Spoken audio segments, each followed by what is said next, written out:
Now let's see where the synodic period comes from. Why does it take an extra about 2 days for the moon to catch up? So let's analyze this.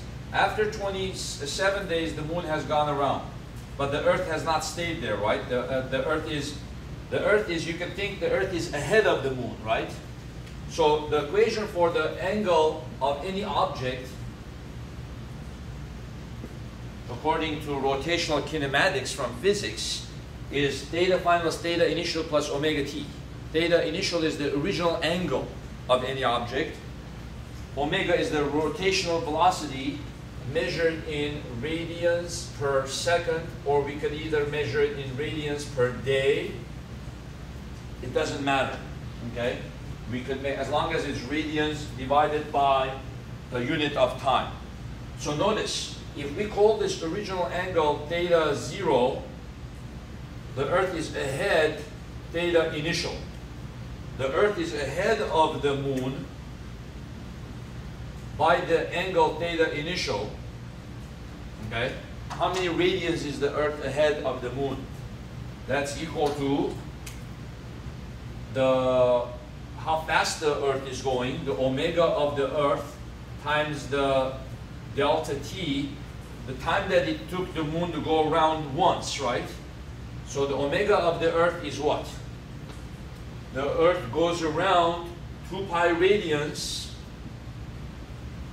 right? The Earth goes around the Sun 2 pi radians. How many days does it take it?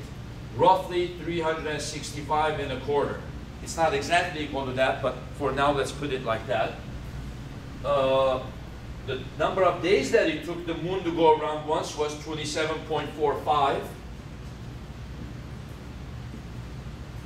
So that will tell us how many radians the Earth has moved during those 27 days.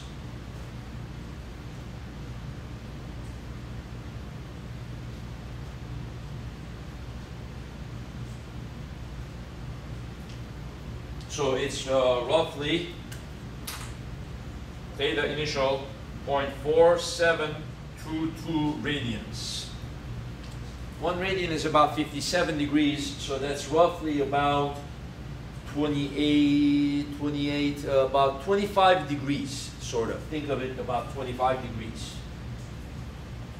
So the Earth is about 25 degrees ahead of the moon. Okay? So how long is the moon going to take to get and catch up to the Earth? So the theta final of the Earth is 0.4722 plus omega of the Earth, which is the 2 pi over 365 and a quarter times t. T is the time period measured after that 27 days. After that, it's going to tell us how many days after that the Earth will and the Earth and the moon will have lined up again. The theta final of the moon is equal to theta initial of the moon plus omega of moon times t. The omega initial of moon, since the moon is here, is 0, right? So we can put this at 0. The omega final of moon is 2 pi. How long does it take the moon to go around once? 27.45 days times t. Set this equal to that. Okay? Set them equal and so forth t. So what do we get here? We should get some answer such as 2 days. It should take an extra 2 days for the moon and the Earth to be lined up.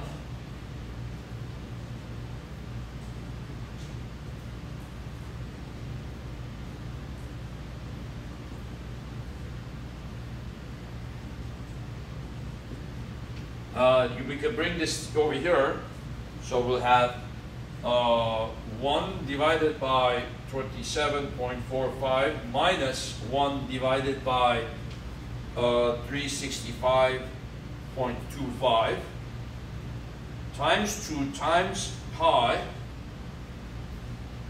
Okay, so we're going to have 0.211692. T is equal to 0.4722. Okay, and then you invert this and multiply by this. So basically divide both sides by this number.